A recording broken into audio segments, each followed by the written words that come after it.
alumni. Kita ketemu lagi di video kita yang ketiga kali ini. Saya saat ini berada di Kota Atlas, tepatnya di pesisir utara Pulau Jawa, yaitu di Semarang. Saya akan mewawancarai, ngobrol-ngobrol bersama sahabat alumni STEMBA yang atau bisa menjadikan satu panutan kita,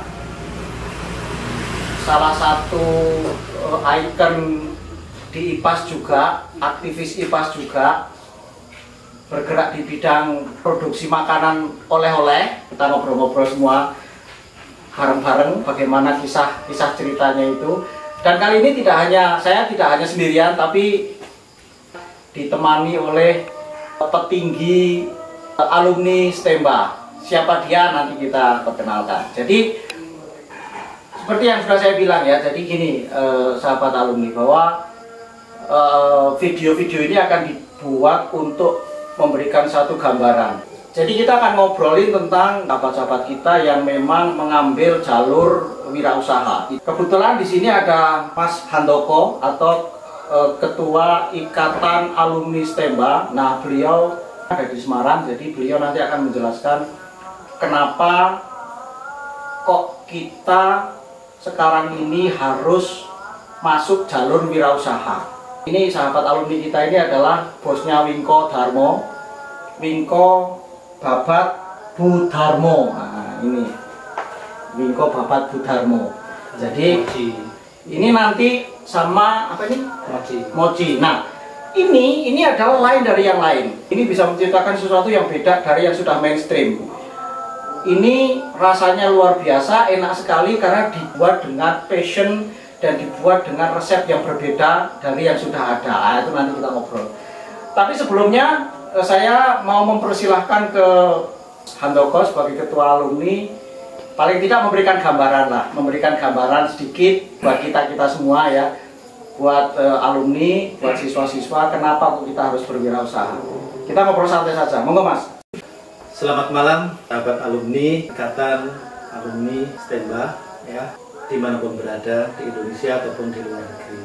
Saya berbahagia pada malam hari ini bisa bertemu dengan Mas Sulis, Dengkotnya IKA Jakarta, dan Punggawa yang ada di IPAS selaku Ketua Ikatan Pengusaha Alumni STEMBA.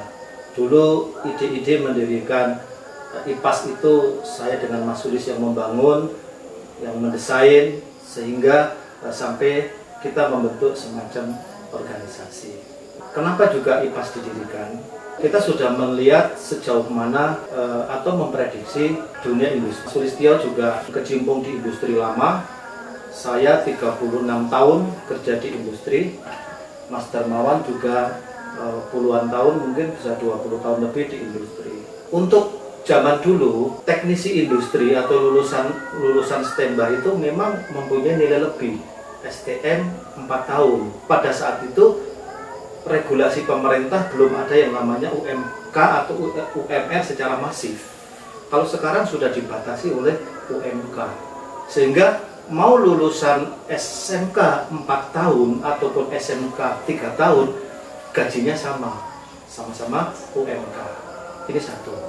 Kedua, perkembangan teknologi dengan adanya revolusi industri 4.0, sudah ada yang namanya artificial intelligence ataupun AI, kecerdasan buatan, adanya robotik dan sebagainya. Itu sudah menggerus pekerja-pekerja yang mempunyai kemampuan hard skill. Pabrik sudah menggunakan robot yang lebih produktif dan efektif. Karena robot itu seperti mesin yang bisa di-setel dan hasilnya kontinu. Secara ekonomi memang menghasilkan lebih bagus. Industri sudah bergeser ke sana. Persaingan di dunia kerja, SMK itu udah banyak, bukan cuma SMK kita saja. Ada SMK farmasi, SMK kimia, dan SMK yang lain. Kompetitor di dunia industri semakin tinggi, sementara kesempatan kerja semakin menurun. Lalu kita mendengar angkatan 43 saja yang terserap sedikit. Angkatan 42 mungkin baru sekian persen. Sementara angkatan 44 yang akan lulus belum jelas akan kemana. Nah, Melihat kondisi seperti itu, kami yang dituakan ataupun yang memang sudah tua-tua seperti ini, itu mempunyai gambaran kepada adik-adik kelas. Yuk kita rubah mindset. Seperti yang sudah kita sampaikan beberapa pertemuan, termasuk kepala sekolah, dewan guru, dan kesempatan-kesempatan di sekolah. Bahwa dunia entrepreneur atau dunia wirausaha itu sesuatu yang memungkinkan untuk kita lalui di samping dunia industri. Misi dari STEMBA yang nomor 4 yang Pak Tri sampaikan itu adalah mencetak wirausaha. Mari. Jadi kami ingin memberikan contoh kepada teman-teman sahabat alumni, beberapa alumni yang memang sudah move on, ya, bergeser, menekuni dunia wirausaha. Salah satunya adalah Mas Darmawan. Dulu Mas Darmawan bekerja di sebuah industri. Saya tahu perjalanannya dan bagaimana dia resign, berhenti total dari dunia industri dan menekuni dunia industri makanan. Banting tulang bukan sesuatu yang indah pada awalnya, tetapi bahagia pada akhirnya. Nanti Mas Darmawan akan bercerita banyak. Saya hanya ingin Mas Darmawan nanti bercerita kliknya, time kerenteknya itu di mana toh? Karena itu yang penting. Kerentek merubah hidup dari pegawai pabrik menjadi wirausaha, itu tentu poinnya itu ada di situ. Kalau sudah running itu tinggal nanti develop dan sebagainya, tapi titik poinnya aku kudu berubah. Itu yang perlu kita sampaikan kepada teman-teman. Di samping proses perjalanannya, mudah-mudahan dengan testimoni yang disampaikan Mas Darmawan dan beberapa alumni-alumni yang berwirausaha nanti bisa menjadi cermin bagi alumni yang lain untuk mencoba berubah, karena kondisinya memang harus berubah. Terakhir yang ingin saya sampaikan, kalau kita tidak ingin berubah, maka kita akan dirubah oleh perubahan itu. Gitu Mas Sulis, Mas Darmawan. Monggo silakan. Baik. Terima kasih Mas Handoko sebagai ketum. Itu tadi sahabat alumni STEMBA semua. Jadi pemaparannya seperti itu ya. Jadi kita tidak punya kekuatan untuk bisa merubah seseorang dan sebagainya, tapi setidaknya kita bisa memberikan satu inspirasi. Artinya dengan inspirasi yang kita nanti akan kita tayangkan itu, mudah-mudahan ada 1-2 yang akhirnya kerentak untuk mengikuti jejak-jejak para sahabat alumni yang memang ngambil jalur di situ. Saya meng-highlight dari yang tadi Mas Ketum sampaikan bahwa memang akhir-akhir ini dunia industri itu memang sudah tidak, terutama untuk lulusan SMK 1 kita itu atau STEMBA, kejuruan itu sudah tidak, ya boleh dibilang kurang menarik itu, tidak seindah dulu lah. Kurang menariknya itu begini. Kalau zaman dulu itu mungkin waktu zaman saya, kemudian zaman Mas Ketum ini, industri itu masih bergairah sekali untuk merekrut kita. Jadi kita antusias untuk bekerja di industri itu. Tapi saat ini sudah persaingan sudah terlalu ketat. Bahkan kita sendiri sekarang sudah, saingan kita itu tidak hanya level dengan sama-sama dari lulusan dari kejuruan, tapi sudah dengan yang D3, bahkan S1 dan sebagainya. Otomatis daya saing kita itu atau pasar kita itu sudah jadi kurang menarik gitu. Itu yang paling penting, jadi poin yang tadi disampaikan. Makanya itulah kita mengharapkan untuk ada satu perubahan mindset, perubahan pola pikir dari yang awalnya mau bekerja untuk menjadi wirausahawan. Untuk menjadi wirausahawan itu nggak gampang, perlu keyakinan, perlu satu motivasi yang kuat. Nah, ini adalah salah satu cara untuk memberikan untuk dorongan atau salah satu motivasi buat sahabat alumni dan juga buat adik-adik siswa. Sebelum ke Mas Darmawan mau cerita bagaimana lika-likunya mendirikan usaha, sebelumnya mari kita saksikan dulu sekilas tentang profil usahanya Wingko Babat dan juga Mochi Budarmo.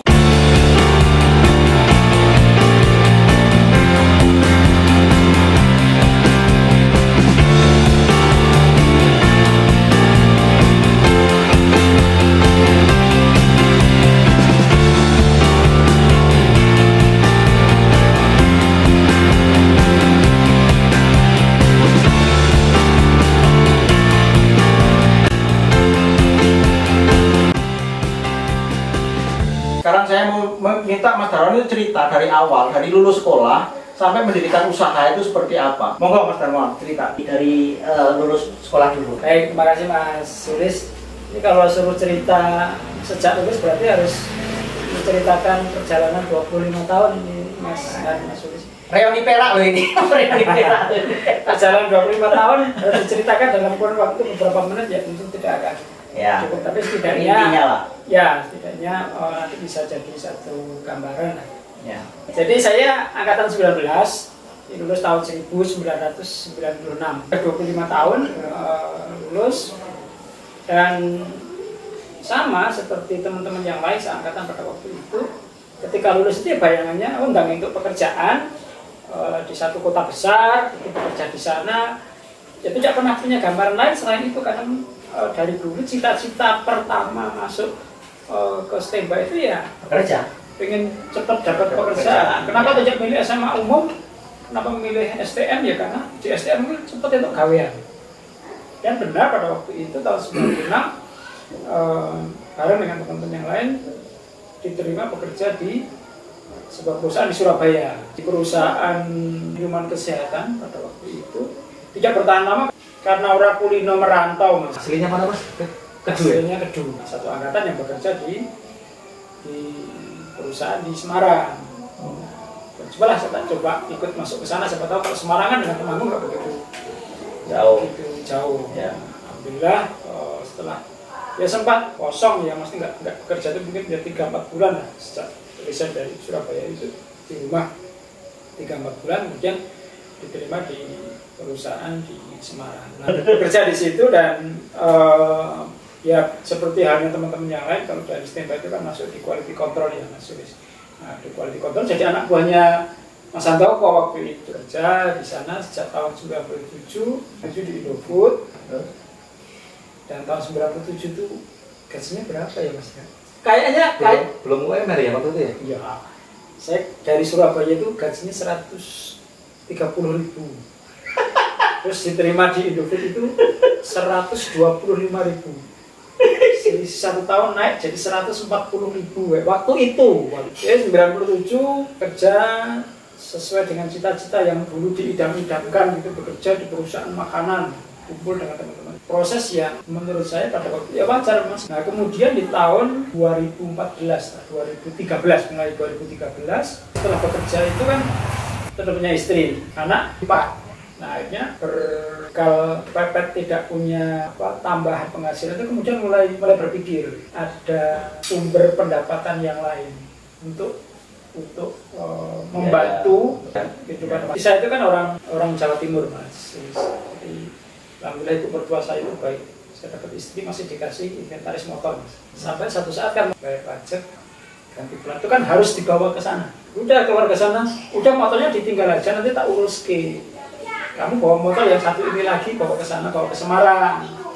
Motor lagi Mas. Sampai rumah saya nangis. Aku kan ngeter ke sekolah numpak motor ini. Lah saya baru sadar, ya saya nggak pernah mikir kalau kemudian selama ini motor itu dipakai untuk antar jemput sekolah. Ketika hari-hari dia menjalankan tugas untuk dipakai ngantar sekolah itu mogok. Akhirnya kemudian waduh nggak bisa ini dipertahankan si motor tua ini.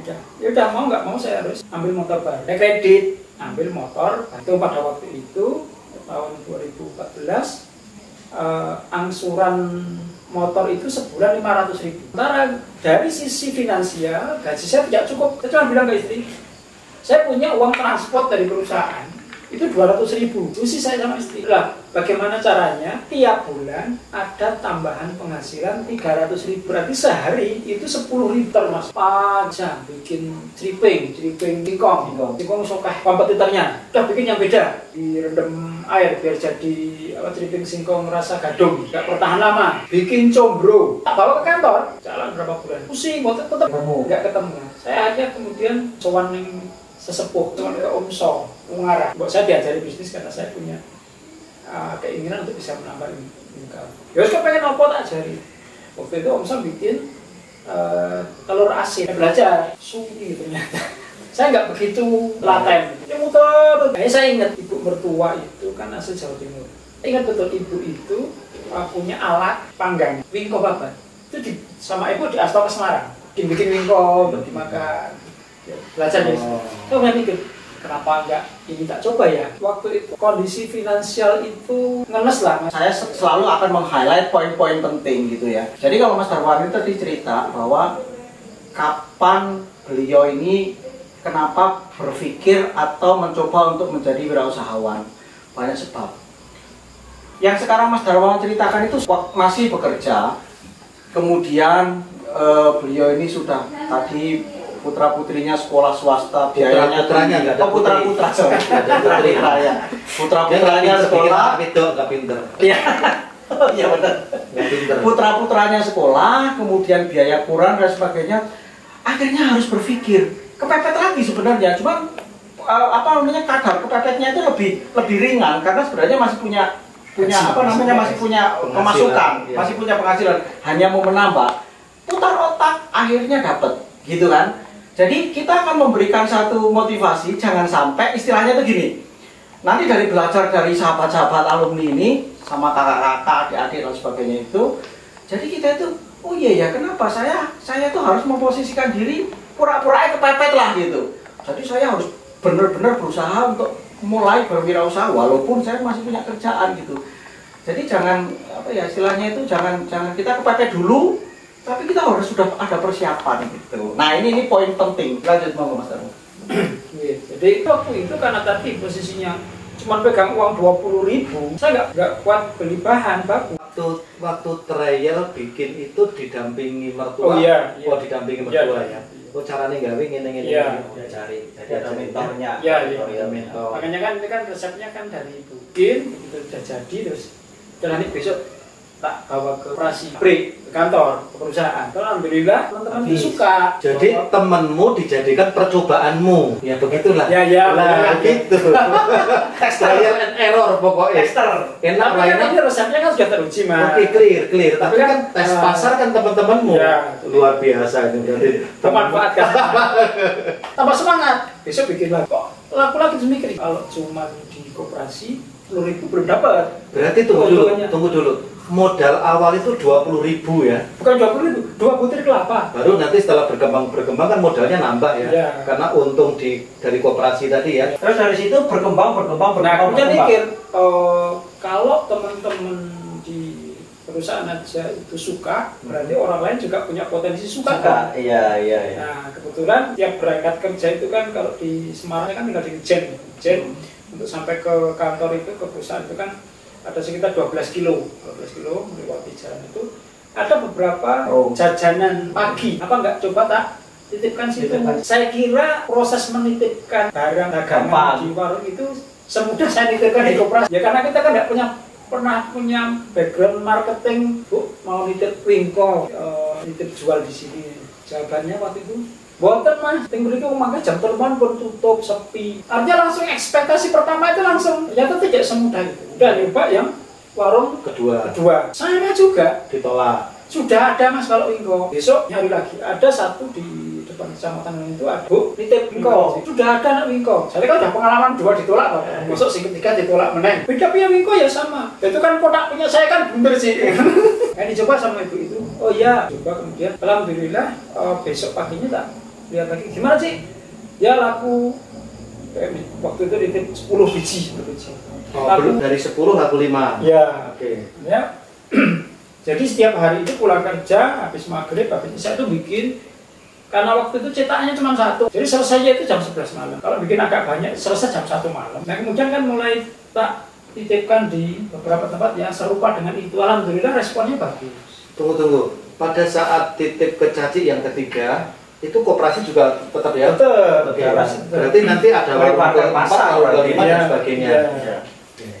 Sudah ditolak 2 kali, yang ketiga wani ngeyeli tadi. Jadi kan waktu itu nggak dirasa, kesel sampai jam 12 malam sampai jam 1 malam bikin itu nggak terasa capek karena kemudian tahu di beberapa warung itu laku gitu loh. Nah satu saat saking semangatnya bikin lebih banyak dari biasanya. Sudah punya beberapa warungnya tutup, nggak confirm ke saya. Ya. Padahal produk kan saya bawa. Iya. Dikira di kapano. Iya.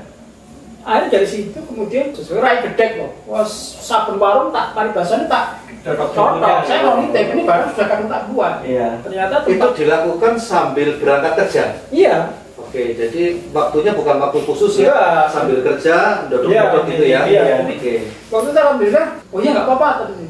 Nah, ada tempat yang itu tadi nggak sengaja tak dodok itu sampai sekarang dia tempat yang paling potensial paling bagus. Tapi gini, sahabat alumni, yang sangat penting sekali itu gini. Tiap kali saya di video ini akan saya selalu menekankan hal-hal yang umum yang menjadi momok bagi orang-orang yang mau memulai wirausaha itu apa. Tiap kali ditanya wirausaha nggak punya modal. Di video sebelumnya itu yang dengan coffee shop Oman Coffee di mana di Yogyakarta itu sudah dijelaskan bagaimana orang-orang kadang-kadang berpikir dia kan punya tempat prestis, tapi kita nggak pernah tahu dia dapat tempat prestis seperti apa. Nah itu kemarin kan kalau lihat yang video itu kan sudah tahu kan bagaimana caranya, kepintaran kita, kelihayan kita untuk negosiasi sama orang supaya dapat modal seperti itu kan nggak gampang juga. Sama sekarang dengan Mas Darmawan ini, Mas Wingko ini. Jadi mulai usaha itu tidak harus langsung dengan modal gede. Orang itu kalau mau usaha udah berpikirnya langsung modal, gua nggak punya modal, saya nggak punya modal, gimana mau usaha, nggak akan pernah jadi gitu. Jadi mulai dengan modal minimum, Mas Darmawan ini adalah melihat peluang di sekitar, di lingkungan. Tadi ceritakan dari rumah menuju ke sekolahan, menuju ke pabrik itu banyak sekali warung-warung, tempat-tempat yang bisa dititipin wingkonya itu kan. Sambil jalan melihat peluang di situ gitu, dilakukan walaupun tadi cerita ditolak, masuk pertama ditolak, tapi kan nggak putus asa gitu sahabat alumni. Jadi jangan kita itu kalau mau usaha baru ditolak sekali down, putus asa, jangan. Jadi gitu sahabat alumni. Sekarang Mas Darmawan ini sudah full berwirausaha, sudah tidak bekerja lagi di tempat lain tapi bekerja untuk diri sendiri. He is the boss, jadi sebagai bosnya sekarang gitu. Lanjut Mas. Jadi waktu saya titip di koperasi, saya titip di warung-warung itu, saya belum punya merek. Wingko itu belum ada mereknya, masih polos saja. Saya kemas plastik. Jadi waktu dititipkan awalan belum pakai merek ya? Belum pakai merek. Akhirnya saya datang ke percetakan, urusan kemasan sudah lumayan, sudah ada syarat keluarnya, sudah clear alhamdulillah. Sudah berani agak pede lah, sudah punya merek gitu loh. Jadi ada teman pesen, jadi saya bilang kemasannya waktu itu masih coklat kertas kayak kertas amplop, kertas semen gitu lah. Ya dia itu jujur, saking jujurnya sampai di kuping saya itu agak pedes gitu ya. Wingkone sih enak, kemasannya besok, waduh, peng itu sini tuh kayak ditampar. Berarti saya harus bikin kemasan yang lebih cakep. Ini dua kelapa saya kok coba searching ternyata merek yang sama itu sudah ada. Saya setiap kali berangkat pulang kerja itu kan lewat PSBC itu kan ada KFC Mas. KFC itu kan gambarnya nggak ada tulisannya KFC pun orang tahu itu KFC. Kolonel Sanders itu ya. Ya Kolonel Sanders. Saya bilang besok ya yang terpampang di situ baca istri saya. Mimpinya begitu. Orang nggak usah baca. Udah tahu ya. Kemudian tahu itu ya. Dari ide itu sampai rumah, saya bilang, Mi, tak foto. Kusuk kayak masak mu. Terus pada mesem sak manis-manis itu tak foto. Kemudian udah ketemu mereknya tak pakai Budarmo. Jadi ini produknya itu produk Wingko yang asli Jawa Timur. Nama Darmo ya kayaknya cocok lah. Nah, untuk desainnya saya mikir, saya mungkin nggak bisa meng-create satu desain kemasan yang bagus. Mau tidak mau saya harus ambil orang profesional. Saya tanya-tanya, cari. Ada kenalan teman itu yang memang dia desainer kemasan. Tanya, Mas kalau saya mendesainkan berapa? Saya dapat soft kopinya 800.000 Mas. Desainkan gambar itu 800.000. Waduh. Saya pikir, ya nggak apa-apa kalau memang nanti hasilnya bagus. Tapi nggak apa-apa Mas, ini sama temen dapat diskon 50%, alhamdulillah 400.000. Jadi kalau dibandingkan dengan penghasilannya, bayar 400.000 waktu itu ya upload, hanya dapat soft copy. Tapi ketika kemudian kita bawa ke percetakan, percetakan saya itu bilang, Mas yang menyetakkan kemasan Wingko di tempat saya itu banyak. dan kayaknya yang paling bagus punya jenengan ini gitu. Saya terus agak pede. Alhamdulillah kemudian dari ya mungkin dengan izin Allah apa yang saya mulai ini kemudian perlahan-lahan ya, saya sih tidak menerapkan satu prinsip marketing khusus, enggak sih. Saya pokoknya belum ya. Artinya saya hanya prinsip begini, saya itu kan 22 tahun di quality control pekerjaan saya. Jadi masalah quality itu caranya nek orang yang mendarah daging ya. Karong Jawa sudah lebih dalam lagi Mas. Balung sumsum ya. Jadi istilah quality itu jadi sudah ini banget. Jadi produk saya bilang ke supplier kelapa itu, Bu, saya hanya mau terima kalau kelapanya muda dan baru. Kalau kelapanya tidak baru dan tua, saya nggak mau terima. Nah, cuma namanya supplier kan kadang mungkin dia ada kondisi yang tidak dia bisa kontrol. Satu saat dia kirim kelapa, kondisinya ketika tak bikin adonan itu nggak bagus, sudah jadi adonan. Tak coba kok ini enggak kayak biasanya. Tak coba tak bikin enggak masuk, tak buang. Tak foto tak buang. Bosnya tak Bu, jenengan besok kirim kayak gini lagi kita putus hubungan. Saya nggak mau dikasih barang seperti ini. Kemana-mana dibu. Kemana-mana gimana emang mau kualitas kayak gini diberikan ke konsumen? Nggak bisa. Standarnya kalau kelapa muda ya kelapa muda. Kalau memang dia punyanya kelapa tua dan kita nggak bisa nyari kelapa muda, sudah kita libur. Itu aja. Mas, aku mau nanya gini. Sekarang itu biasanya kalau nanti kita cerita dari awal sampai akhir, kemudian mulai usaha seperti ini, nanti orang akan tahu sekarang kondisinya kayak apa gitu kan. Nah, dari tadi itu tahun 2013 mulai pertama kali terjun di membuat perwingkoan ini dengan awalnya dengan 2 butir kelapa, percobaan wingko dan akhirnya seperti sekarang ini, itu sekarang rata-rata produksi berapa? Jadi saya kan double job ya, satu di pekerjaan di kantor, satu bikin ini. Tahun 2019 itu kan sudah memutuskan untuk sudah full di usaha sendiri, ini kan keluar dari perusahaan karena memang ini butuh untuk kemudian diseriusi. Tetapi kan ya memang perjalanan orang itu kita tidak pernah tahu. Begitu keluar dari perusahaan tidak berselang lama kita dapat cobaan namanya pandemi. Wingko ini identik dengan oleh-oleh wisata. Orang bepergian. Iya. Jadi bukan makanan untuk harian, makanan biasa cemilan, tapi dibawa orang untuk pergi kemana wisata ya. Awal pandemi kita tahu sendiri tidak ada orang bepergian. Semua objek wisata ditutup. Jadi awal pandemi itu produksi wingko saya yang model kemasan begini berhenti 100%. Hampir 3 bulan berhenti. Nggak ada orang yang mulai pandemi itu berarti Maret. Iya, Maret, April, Mei. Mulai April, Mei, Juni 2020. Total berhenti. Tahun 2020. Berhenti pekerjaan? Berarti produksi ya? Bukan, berhenti dari sudah resign 2019. Iya, kan resign kan 2019 pertengahan. Fokus untuk usaha. Ternyata langsung ada cobaan begini, ada pandemi, berhenti 4 bulan, sama sekali tidak produksi untuk yang ini loh. Iya. Tapi kan ini dapur tetap mesti harus ngebul nih kan, pendiri nggak boleh jomplang. Ini kan gimana nih caranya supaya bisa survive, bukan lagi mengejar target untuk segini bertahan saja udah. Pokoknya bisa survive aja sudah alhamdulillah. Apalagi mau tidak mau ini kan ulah-ulah. Ada kan kemudian berkumpul dengan teman-teman yang punya senasib temanggungan gitu. Ya, jadi kemudian coba berarti memang pasar yang dari awal ini kita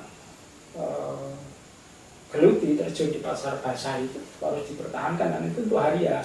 Ya. Jadi sampai dengan hari ini, Mas Sumis, Pak Berko, setelah sholat subuh jam 4:30 itu saya pasti sudah keluar dari rumah bawa dagangan. Nah, sampai dengan hari ini, berarti sudah hampir 5 tahun ya. Keliling dari satu pasar, ke rumahan, ada warung, semua tak taruh.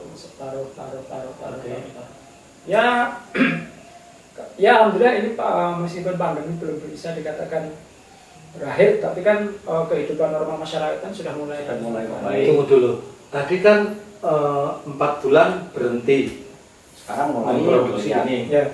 Kemudian apa yang dilakukan setelah 4 bulan itu? Tetap produksi lagi dengan memperlebar pasar atau? Ya, Karena tadi kan dapur harus kebun. kita tetap mau kan harus putar otak nih, nggak punya gaji lagi. Oke. Kan satu, kita ke diversifikasi produk. Oh. Diversifikasi produk, kebetulan saya bikin roti beku. Roti beku. Roti beku yang itu pas untuk di masa pandemi. Karena berikutnya berhenti, saya bikin roti beku. Saya juga bikin ini Mas, mochi. Mochi. Jadi kalau di Semarang kan mochi kan bulat-bulat. Saya kalau bulat-bulat orang Klaten, saya tak belum aja bener-bener segini lah. Terus nanti kalau makan diirisi. Ya, gitu. Jadi strateginya ketika itu ya kita diversifikasi. Diversifikasi produk. Ya. Roti beku. Kemudian bikin mochi. Ya, artinya ini untuk survive supaya bisa. Sementara Wingko berhenti dulu. Berhenti karena terus? Ya nggak ada orang pergi gimana. Terus Tapi sekarang sukses jalan produknya. alhamdulillah untuk Dua-duanya. roti jalan, untuk mochi juga jalan. Alhamdulillah sekarang Wingko juga sudah mulai ini Mas, sekarang sudah mulai jalan lagi. Tapi berapa persen sekarang mengcover dari kalau dibanding dengan sebelumnya? Ya 75%. Oke, itu sebenarnya udah bagus karena gini, sahabat alumni. Jadi dulu memang kalau lihat video yang sebelumnya, video yang pertama itu kan ada dulu yang yang CV Tidar Express itu sempat drop 50% memang. Dulu ngurus Yang Mas Kolik Purwakarta ya. Ngurus KTP, BPKB, STNK itu normalnya 1 bulan sampai 2000, drop akhirnya sampai cuman 1000. Jadi memang kondisi seperti itu ya wajar, semua orang mengalami gitu. Tapi kalau sekarang di bulan April mulai 3 bulan 100% enggak berproduksi sama sekali, dan sekarang sudah recovery sampai 70%, itu artinya sudah mulai membaik. Ditopang dengan diversifikasi yang lain, ya, bikin produk baru. Produksi ini kira-kira sekarang berapa dengan 70% dari dulu itu? Kalau berapa banyak rata-rata? Rata-rata 25 kilo per sehari. Saya sih 25 kilo sehari. Oke. Saya mau tanya Mas, sedikit ke belakang. Tadi dari mulai menawarkan ditolak sampai ada temen yang pesen 1.500, itu berapa bulan? Berapa tahun? Oh itu cepat, itu paling satu bulan. Satu bulan kemudian ada teman pesen. Iya. Oke, setelah teman pesen baru disebarkan kemana-mana, baru ada brand, itu berapa tahun? Ya nggak ada sampai 1 tahun sih. Nggak ada sampai 1 tahun. Sekitar 9 bulan lah. Terus sampai dengan pandemi itu berapa tahun? Kan berarti kurang lebih 3 tahun lah. 3 tahun, berarti 1 bulan tambah 9 bulan tambah 3 tahun baru kena pandemi. Iya. Oke. Berarti perjalanannya kurang lebih hampir 4 tahun ya. Iya. Nah, jadi 3 tahun ya, 3 tahun menekuni Wingko, langsung off dari perusahaan, ingin fokus. Tapi waktu itu masih Wingko saja ya, belum diversifikasi. Belum.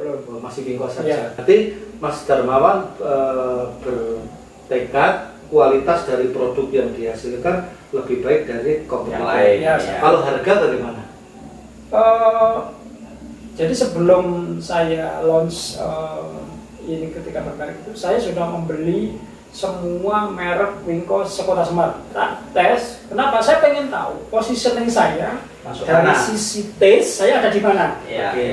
Yang kedua, dari sisi price saya ada di mana. Nah, jadi secara taste saya bilang, saya kalau dengan yang dikatakan orang ini nomor 1 di Semarang, saya berani kok fight dengan dia. Masalah taste, saya berani kalau mau diadu. Itu sebelum membuat atau di perjalanan? Sudah ya, di perjalanan waktu ya. Perjalanan waktu. Awal-awal brand muncul. Awal. Jadi saya bilang, kalau saya mau di blind test gitu ya, produknya sama-sama di blind test, saya berani kok. Taruhan berapa saya berani gitu. Karena saya meyakini yang saya bikin ini bahannya adalah pilihan. Itu yang pertama. Yang kedua, selain bahan, proses tidak bisa kita pungkiri adalah menjadi salah satu bagian yang menentukan kualitas. Sebagian besar atau mungkin bisa dibilang hampir semua lah kalau yang produk Wingko di Semarang itu metodenya menggunakan oven. Cara proses itu memang lebih cepat, bisa massal, jumlahnya banyak. Tetapi dari sisi hasilnya beda. Kenapa? Oven itu akan membuat kadar airnya menguap sangat banyak. Karena dia butuh waktu yang panjang. Sehingga banyak orang yang kapok beli Wingko, alasannya atos. Di oven itu kelemahannya tampilannya dia tidak tidak cantik karena kan bawahnya coklat, atasnya hitam. Karena kan nggak ada proses dibalik. Nah itu sehingga, nah kemudian saya coba kalau dari proses yang di aslinya. Wingko Babat itu kan aslinya dari Kecamatan Babat, Lamongan. Makanya disebut Wingko Babat. Ya, Wingko Babat, bukan Wingko Semarang. Kalau nggak salah tahun 1946, tahun terus Perang Dunia Kedua, itu ada migrasi dari wilayah Babat pindah ke Semarang. Nah, dia kemudian bikin Wingko. Saya baru tahu kalau Wingko namanya Babat itu kan ngertinya apa gitu. Tapi di sana satu piring Mas, satu piring. Babat itu namanya satu kecamatan. Satu kecamatan kan? Kecamatan itu ikutnya Lamongan, berbatasan sama Bojonegoro, yang ke barat Bojonegoro, yang ke utara sama Iya, tapi Babatnya Wingko di sana itu gede Mas, satu piring. Satu lepek gitu. Bukan kecil. Kayak pizza. Jadi makanya dipotong. Masuk Semarang menjadi kecil-kecil. Nah, kalau di sana dibakar. Kalau di sana itu prosesnya dibakar menggunakan, jadi kan nggak ada yang buang, dia pakai batok kelapanya itu dipakai untuk bakar itunya. Artinya bukan oven, panggang. Nah, saya punya kan combine ini. Saya kalau misalnya dengan teknologi atau proses yang lebih hygiene mungkin enggak lah kalau misalnya pakai bara api langsung. Saya coba kombinasi itu, ambil yang paling baik. Saya ambil prinsipnya aja, berarti bukan oven, tetapi adalah panggang. Itu dengan alat yang mungkin kita. Nah, jadi kalau bicara kelebihannya, satu tadi dari bahan bakunya memang dijaga, kedua proses produksinya berbeda dengan Wingko existing, gitu ya. Wingko yang sudah ada dengan proses begini, Mas Dermawan mengadop di zaman dulu di Solo, lebih higienis lagi dengan panggang tapi bukan bara api. Hasilnya lebih berkualitas gitu ya. Dan itu bisa diterima oleh konsumen. Ya alhamdulillah, konsumen yang sudah mencoba produk Wingko Budarmo ini alhamdulillah tuman, apa bahasa? Iya, tuman ya. Tuman Liten beli lagi gitu ya. Salah satu yang menguatkan saya tetap bertahan di sini itu kan ketika dulu awal merintis usaha ini, kok orang yang sudah beli kok beli lagi, ada repeat order. Artinya jumlah produksi setiap hari meningkat, kok orangnya jumlahnya bukan karena orang baru beli enggak, tapi orang yang lama beli lagi, orang yang lama beli lagi. Itu salah satu indikator produk kita diterima. Iya, saya itu aja. Ada repeat order. Gitu ya? Oh iya, ternyata repeat order. Berarti kalau orang itu repeat order, berarti kan cocok. Entah cocok rasanya, entah cocok harganya. Tapi kalau bicara harga, saya bilang konsumen sekarang itu logik. Apalagi saya kan ngambil segmennya kan di Semarang pinggir nih. Kalau Wingko ini paling mentok dia di 3 hari. Kalau misalnya di cuaca yang agak dingin, mungkin kalau wilayah kayak Temanggung itu bisa sampai 4 hari. Kalau produk sejenis ya yang existing lama itu berapa hari tuh dari pengamatan itu? 7 hari ada. 7 hari. Ada yang declare itu dia kuat 1 bulan. Declare, ngomong saya kuat 1 bulan. Oke, jadi kan sebuah produk itu kan harus punya value ya, nilai lebih dalam rangka competitive advantage keunggulan bersaing. Ya. Berarti tadi quality bahan, harga juga tidak terlalu rendah, tidak terlalu tinggi, kemudian sampai ke servis konsumen pun jujur memberitahu ini tidak tahan lama. Ya. Itu perlu juga ditumbuh kembangkan kejujuran ke konsumennya. Nah sekarang Mas Darmo ini kan dari awal pekerja, terus karena kepepet nyicil motor tadi bisa cukup.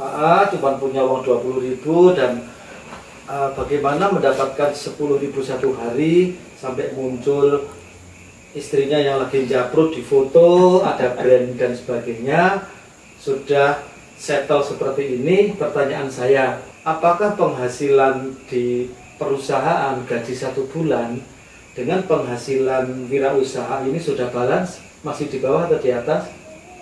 Kalau ini kan masih 75% ya. Mungkin kalau di angka 80% nanti sudah bisa balance, sudah bisa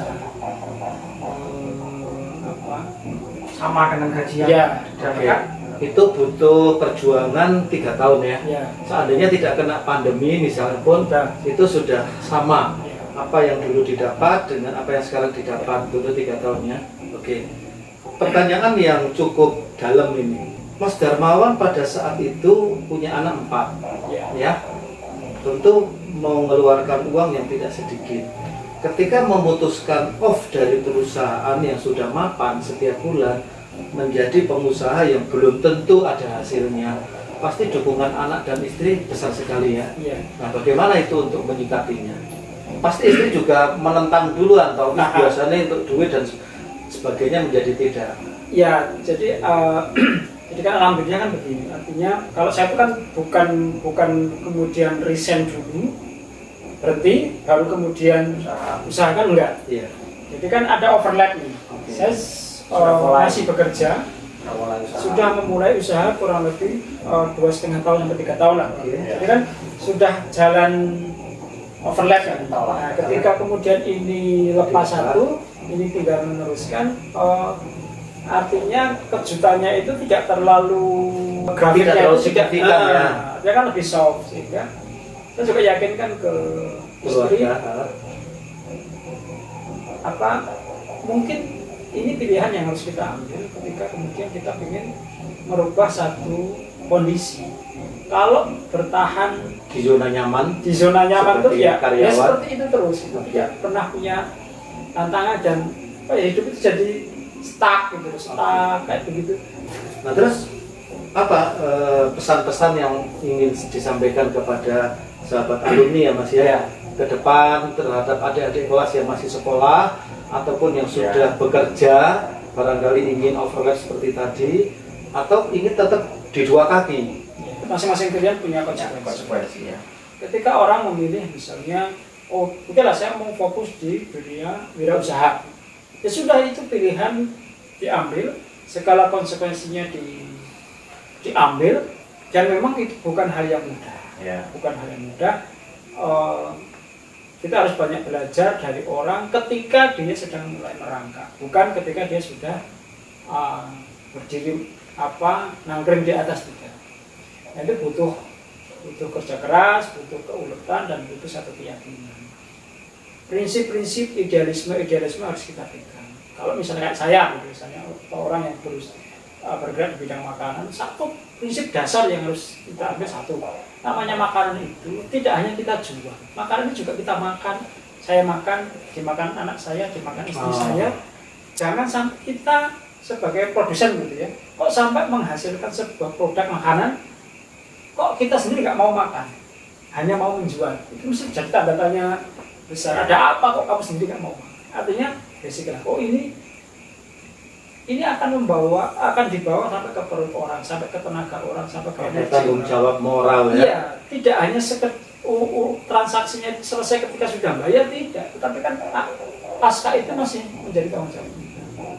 Yang kedua, kalau kita memiliki satu saham, ya harus ada value yang lebih dibandingkan.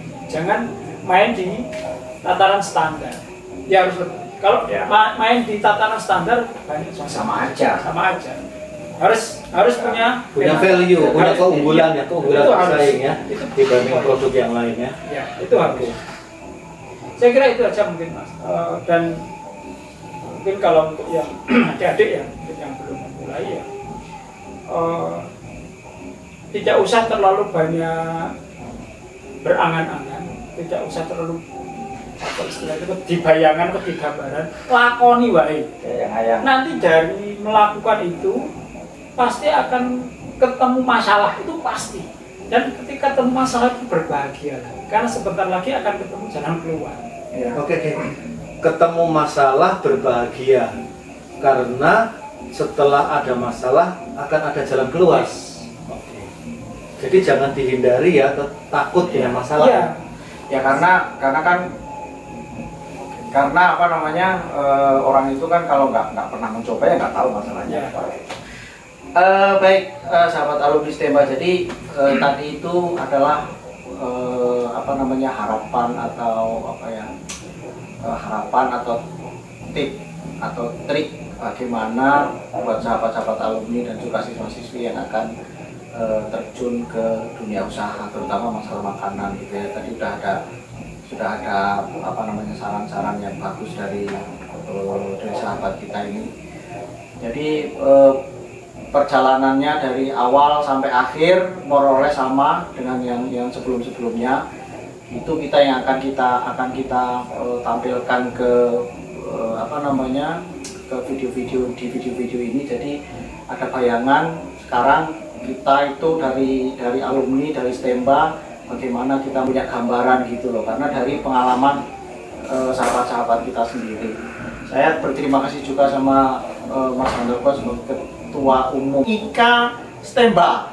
Jadi tadi yang seperti Mas Handoko pesankan ya, seperti Mas Handoko paparkan itu memang itulah sekarang realitanya di dunia industri itu seperti itu, dan ke depan juga akan seperti apa. Bahkan posisi sekarang aja sudah susah seperti itu, ke depan akan lebih susah lagi.